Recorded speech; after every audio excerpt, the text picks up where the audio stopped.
Hi, Russ. Hi, Yvonne. Thank you for doing this. Welcome to Not Nosy, Just Curious podcast. I'm Okay. very grateful you took the time to do this. Well, thank And you. what I want to know is from you from your other interview, you possess this gift. I want to know, do you get like feelings about people? Can you tell instantly if that's a bad person or if that's a good person, or you get feelings like that about people? Um, yes and no. I can pick up if somebody's going through some stuff or if they're having a good day, a bad day, or if they have a need or if they have a want or if they want to be bothered or if they want to talk. And we all can do that. It's just when you're standing in a grocery line, sometimes you turn around and say something to somebody you don't even know behind you and they just need somebody to pay attention to them for a minute. Yeah, but we've become so isolated as a group that we don't really want to turn around and talk to anybody. Have you found that to be difficult given the gifts you possess? No, because what's happening now is that we're losing any type of personal contact with people. We pay gas at the pump. We don't go in and say hi to the attendant. We go and check our own groceries out without a cashier. And so all you need to do is just smile at somebody, and when they smile back at you, it just it lifts you up and it lifts them up. And But it takes away some fear, if you will. don't you, I mean, for clarity here, for whoever's listening, you possess this special gift which, everybody is taken advantage of, myself included. Do you ever get overwhelmed by all that negativity that people bring to you sometimes? Because that's all you get. Nobody's calling you and going, Russ, my life is so wonderful. Tell me what I should do. You know what I mean? Right, but I mean, you are a helper and you don't understand the help you have given in so many lives. I mean, don't you get tired of I don't know, the unusual requests and the negative requests? um, no, because if I feel as if somebody's draining me or whatever, I have a way of just like flicking a switch, and so I can speak with somebody and not have to absorb their negativity or such. Oh, okay. So it's But a learned, is that something you learned? yeah, you learn from your experiences, but there's sometimes you have to deal with somebody who's negative just so that you can help them. But then when you feel as if they're taking advantage of it, then you just flick the switch, and I'm not going to have to come home and go to bed because of them draining me. And are some people draining?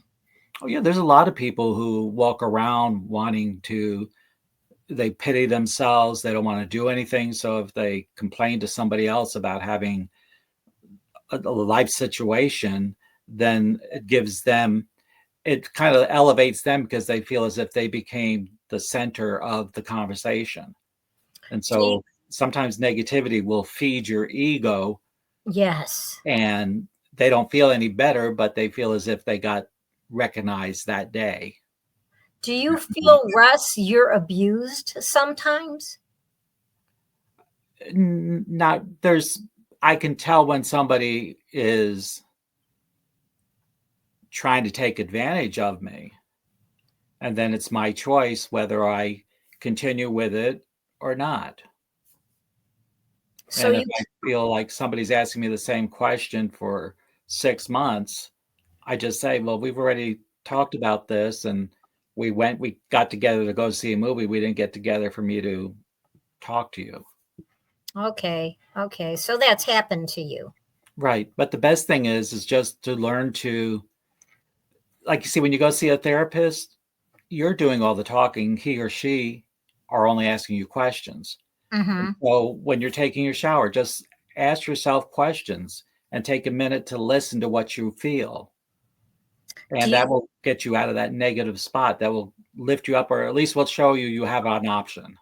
But that sounds simple, Russ. Do you think people just want their lives complicated?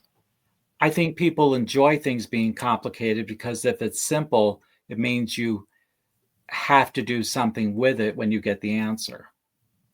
So do you think it's just easy to be happy? It's nothing is ever really easy. It's you have to see how much you want it. And a lot of people are just lazy. They don't want to take care of their own responsibilities or their own problems, or they don't know what it is they're actually asking of other people. That's interesting. Right. That's interesting. So when you say, ask yourself the questions, are you just supposed to just say, start the day and go, am I going to have a good day? Am I going to be happy today? Or what kind of problems am I going to create for myself today?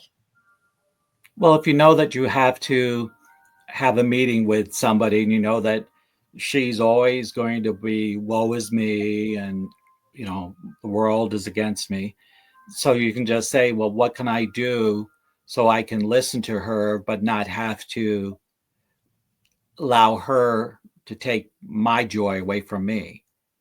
And then as you're listening to her, you're saying you're hearing yourself say, you're you're giving her the benefit of listening, but you're not absorbing her negativity.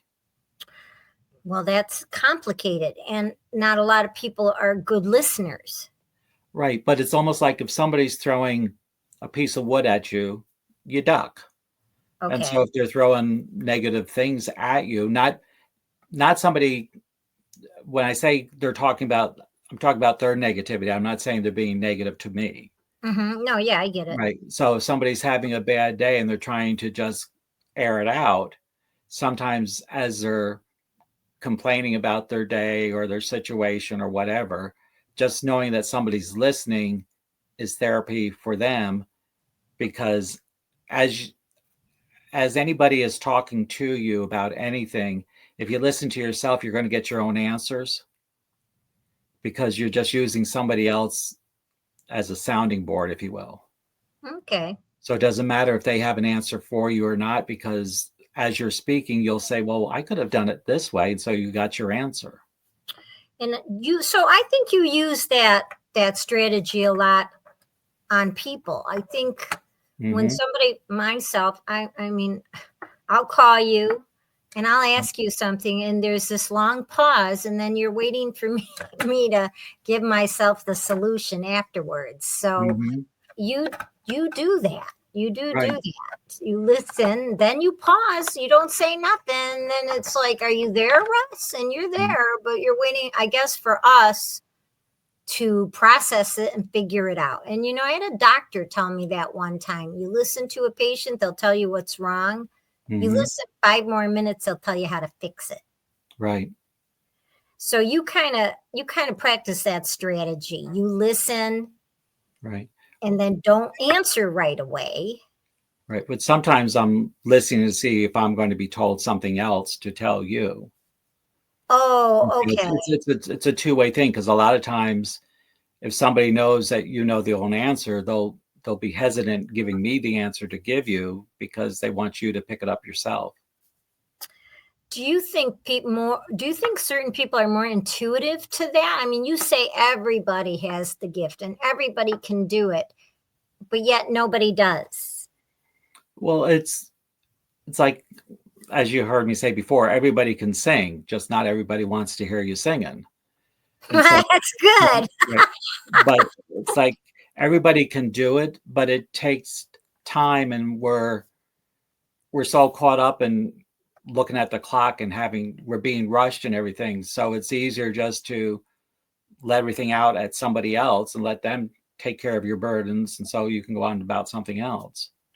Well, how did you teach yourself to fine tune your gift? How did you teach yourself to be a better listener, to welcome the outside in? How did you do that? I don't know. I was always told growing up to be quiet. And so I guess by learning how to be still, I learned how to listen, because if you got to sit there with your mouth closed, your ears are open. So that's basically how I learned. And so. But in listening, did any of the things you heard, were they frightening? Sometimes yes, and sometimes you hear things you don't want to hear. But if it's frightening, then that means you have to confront that fear, because if you don't look at your fear, you're never going to lose it. It's always going to be with you. So even as painful as it might be, you just have to charge head on, confront it, deal with it, and move on. Right. But it's all timing too, because if something just happened, you can't just dismiss it the day after it happened. You have to deal with it and stuff. And like I've been helping a lot of people with grieving and such, but it's like you can't grieve before your family member or your friend are laid to rest. You have to, it takes time. And then you kind of like learn how to phrase the questions and so that you can get answers for yourself. Do you ever in a crowd, Russ, and there's a bunch of spirits behind somebody and they don't look so friendly and accommodating? Does that ever, how do you navigate that? Well, if I go to a function and there's somebody there and they got somebody behind them, first thing that I do is acknowledge the person I see, the spirit, if you will. But then I drop it because I don't want anybody in my business. And so I'm not going to get into whomever's business that spirit is behind. Now, if it's somebody who I know and I have permission to look, I'll say, your Uncle Paul's behind you and he just wants you to say, just wants me to tell you such and such. But if Uncle Paul was not a nice man when he was living, you don't die and all of a sudden change. If you were arrogant in life, you'll be arrogant in death. Oh, really? Right. Because if I said your Uncle Paul's here and he's all friendly and outgoing and everything else, and in life he kept to himself and had strong opinions, you would say, no, that's not him. Well, that's true. That's true. But don't people who are grieving, don't they remember the person that's passed with such adoration that maybe they have a distorted last opinion of the person? You know what I'm trying to say? Maybe the person, when they die, they become angelic and saint-like when that's not what they were. Right. But you understand what I'm trying to say, Russ? I mean, sometimes the lost, you don't categorize them right. And also sometimes when we lose somebody, we feel like, oh, why didn't I do this? And so guilt pops into the whole situation.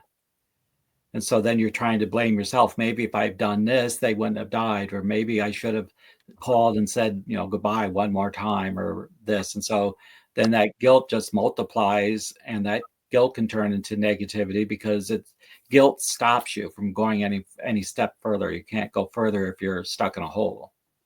So how do you deal with that when you have a customer and they're ridden with guilt and you can't get past that to give them the reading that they not expect, but that they deserve maybe because of the guilt? Well, I guess it varies from person to person and from whomever in spirit there is talking to me. But when I first started doing this, I was shocked by how many people, when I first started, a lot of people would come in and they would just say, just tell them I love them. Because they feel like Uncle Paul never said that he loved you. And so all of a sudden now he's realizing what he missed. Okay. And then that person would say, well, he would never say that. But then my response is, he knows. That's why he's saying it now. Oh, all right.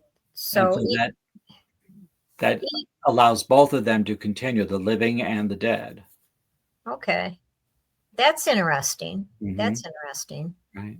So has any spirit ever said, tell them a certain thing and you felt terribly uncomfortable telling anything? Do you ever edit? I say it the way I hear it, but sometimes it happened once when I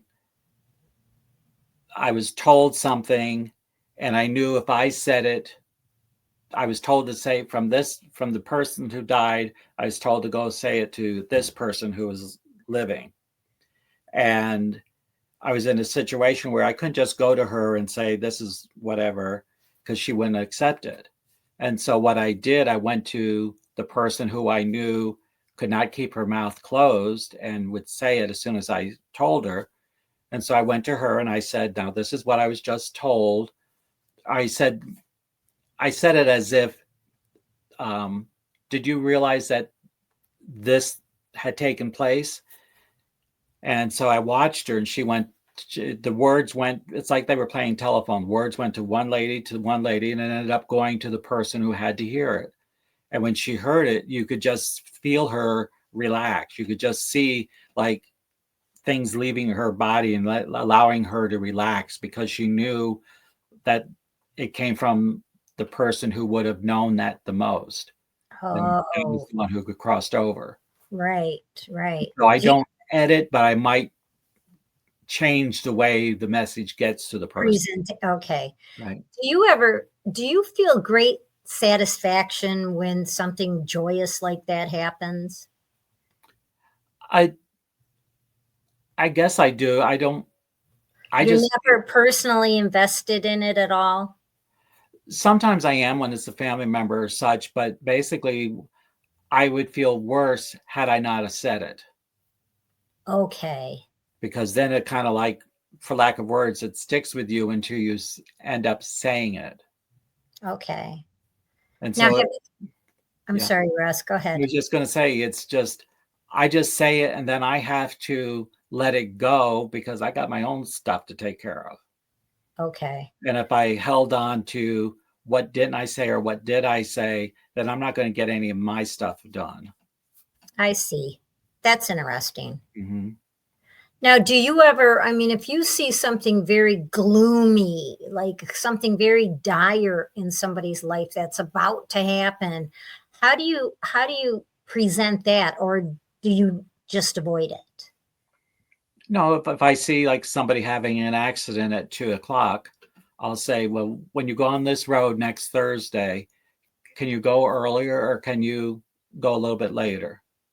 They Oh, won't they won't be in the accident. They may see it as they go past it, but they won't be part of that energy. And a lot of times they'll say, well, why? And I say, well, I can't, I don't know exactly why, but I'm being told to delay you because when they came to see me, I didn't know at Thursday at 2 o'clock they had a doctor's appointment.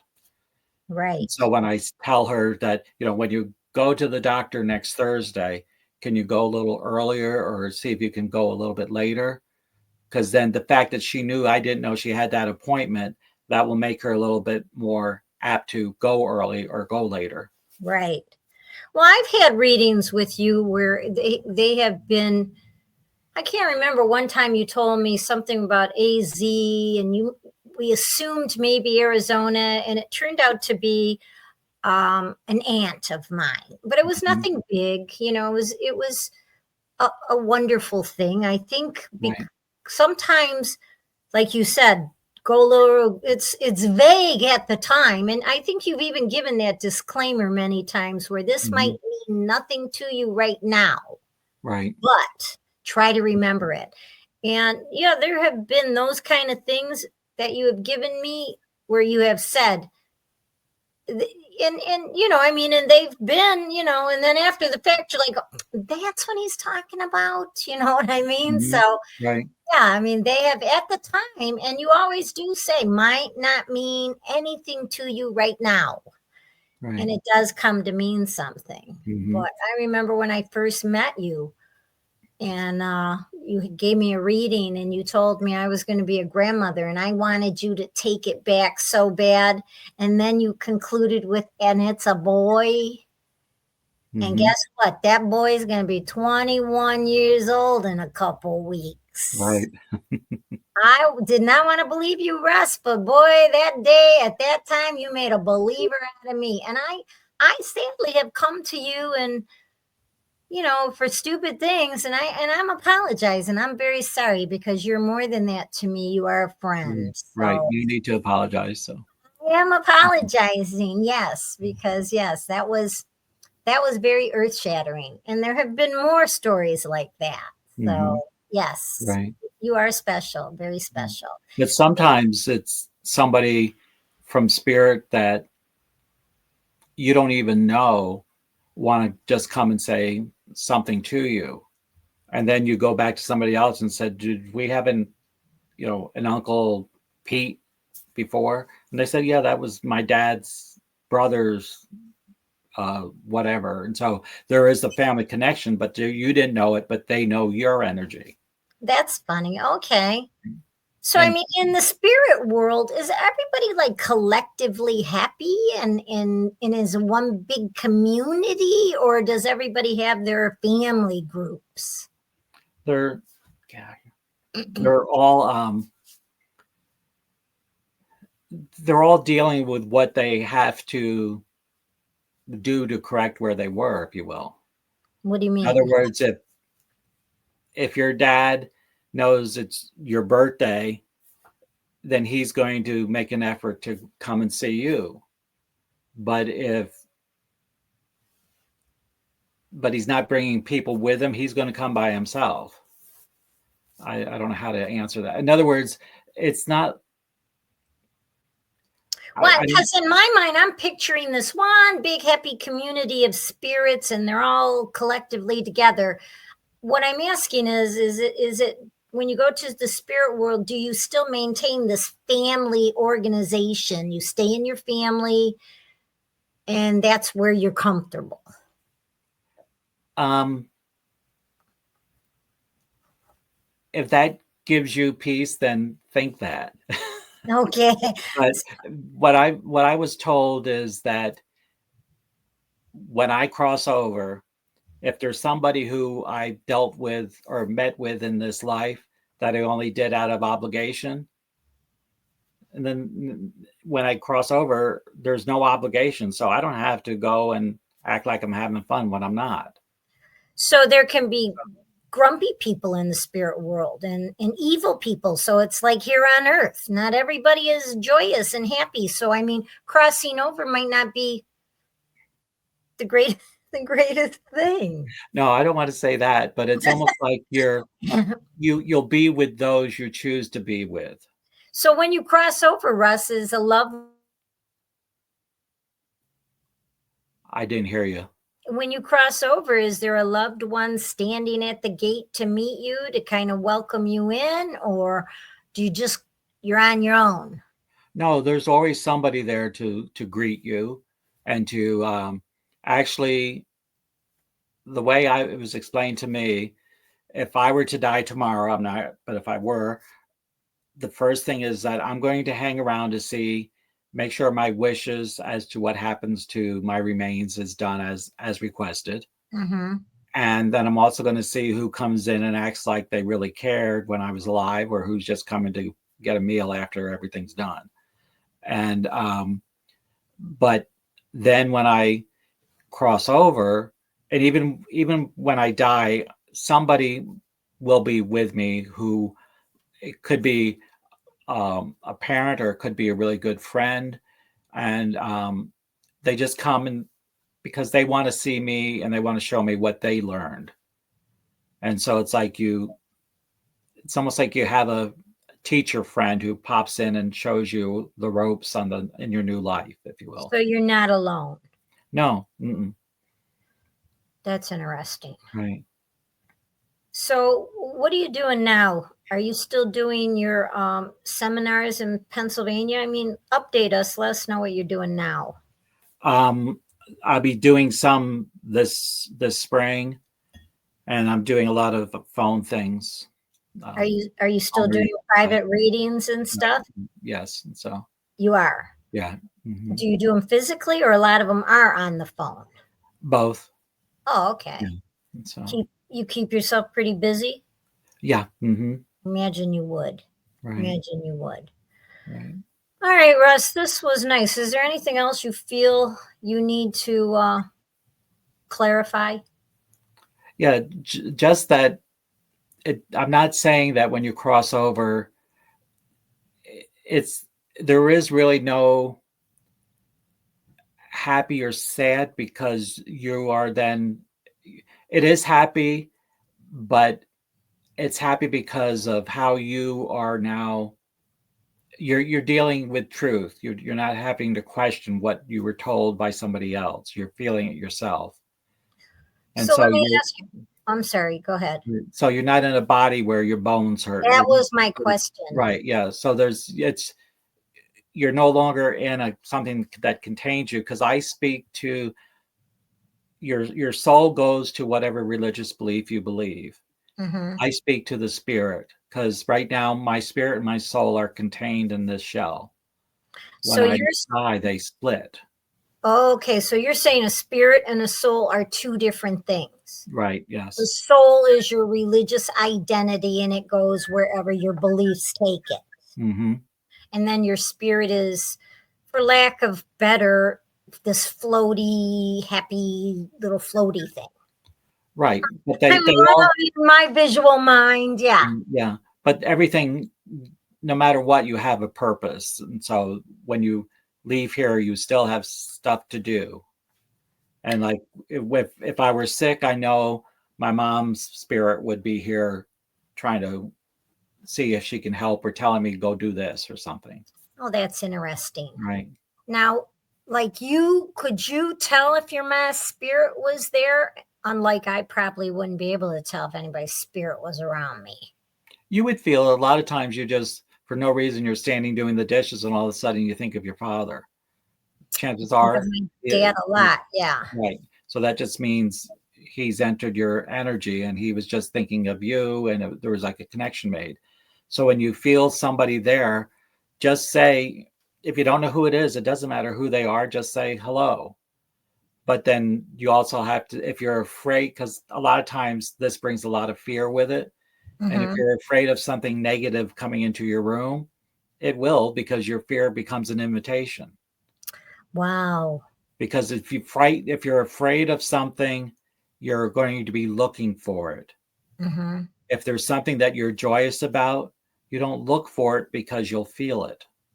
That's good. That was really Mhm. good, Russ. I Right. liked that. Mhm. Let me ask you too. I had this I've never done this before, but this very, very descriptive, vivid dream of my dad. Now, Mhm. are dreams like that? Are those premonitions? Are those the spirit? Are those just make up something in your head? It could also be like a shared memory that your dad's bringing to you. And it could be a memory of something that you really didn't do together, but there's a similarity between what you're doing and what he has done. There, he's just saying, I did this my way, and you're doing it this way. But does it mean any more or less, Russ, if you lost a parent and you never dream about them or never dream about them? Does that No, mean okay? no. So it really is all, the best way when it comes to dreams is before you get out of bed, write them down, because if you get up to go to the bathroom, you're going to forget what you dreamt.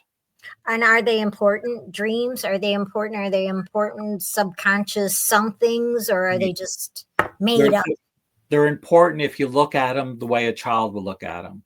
You can't, with a dream, you can't be analytical, and you can't get a book and says if you see the sky it means this, because then you have to sit down and say what I tell people is get a little notebook and then say to yourself, what does the sky mean to me? And without thinking, write an answer. What does the color blue mean to me? Without thinking, write the answer. So Oh, that when you that's have good. the dream, you'll go back to blue means this to me. That's what the dream was trying to say. Because if you're going in for surgery the next day, and if blue to you means peace, and then the dream is saying you'll just be peaceful when you're going through the surgery. You'll be all right. Everything will be fine. Well, yeah, I did that though, Russ. I Mhm. dissected that dream online. Right. Yeah. Yeah, and I keep having this reoccurring dream about a house. It's not the same house all the time, but you're right. I go right Mhm. online and I dissect it, but Right. I don't actually ask Mhm. myself, what does that really mean? Why Right. do you keep repeatedly dreaming about they're not the same house? No, the Always house, a different house. right? But a house represents something that contains. So that you could have been dreaming about something going on in your body or in your head or in Okay. your immediate world, because a body also will come through a dream as a house. Oh, okay. Because a Well, house holds, your body holds, your brain holds, your emotions hold. So it wow, could be something where that you was feel good. right, but it could be where you were feeling like you were being attacked, and so the dream is just telling you, just you got everything you need, just hang on. I like that. Yeah, my dream, the house dream is interesting because sometimes it's just a big green house, and then Mhm. sometimes it's this fabulous mansion, and then sometimes it's a bunch of different rooms that you're Mhm. eager to open the door on. It's This Right. is so weird, but it's been this house now for a while. Mhm. But it's my household. Right. Mhm. That's good. I like that. I'll keep that. Yeah. It's almost like the house is your heart and your heart's your body. Okay. Okay, that's interesting because, And like if I it's a said, small right, and if it's a smaller house and if you're going through something where you're really stressed and everything, they're telling you just to bring things in other words, for the next couple of days, keep your mouth shut. Don't explode, don't react, just keep yourself still and you'll get through those next couple of days. now, do you have a hard time staying still, being quiet? Do you meditate? I I don't I meditate, but I don't meditate where, like, if people who were really into meditating, I don't sit there and Mhm. everything else. I can meditate when I'm doing the dishes. I can meditate when I'm taking my shower. You can meditate or just for I say I'm just listening. And if it's 3 seconds, that's enough. If it's 3 hours, well, that's enough. Do you think, Russ, you live in the moment? I try to. And so, You do. right. But we all need to sometimes where, I don't know, we all just need some place where we can be by ourselves for a little bit just to not absorb everybody else's stuff. I agree. I agree. But then, there's a difference of being alone and lonely. I think a lot of people misunderstand that. Right. Because you're alone does not mean for 1 minute you're lonely, Right. so. Right. Well, this has been a lot of fun. I always enjoy talking to you, and and Thank and you. I want to apologize for the phone calls I make sometimes, but I keep making this, no problem. Friends you before, so yeah, you are my friend. And right. any visits to Michigan anytime soon? Hopefully in spring. Yeah. Oh, I'd be so happy to see you, Right. Russ. Right. And so Will you do this again? no. Yes, Yes, you I will. will, you liar. Yeah, I will. All right, you got any wisdom to sign off with? No, just learn to relax and basically if something's happening, ask yourself why is it happening? And Well, you think what everything could be happens for a reason? I think we can I think when something's happening, we can make it worse by trying to figure out why it's happening. Okay. Sometimes you just need to acknowledge, yeah, I stumbled and I hit the couch. No reason for it. I just stumbled. Or I'm so busy rushing that, Right. Yeah. In yeah, other I words, let your inner child talk to you. And in other words, take everything back to step one. Be simple. be simple. Do you believe, real quick, Russ, before we hang up, do you believe in the power of prayer? Yes. You do. Because a lot of times when you're praying, you're hearing your own thoughts, you're hearing your own wishes. And a lot of times you'll hear the response as to, I feel when I pray, I'm praying to my higher self. Oh, you do.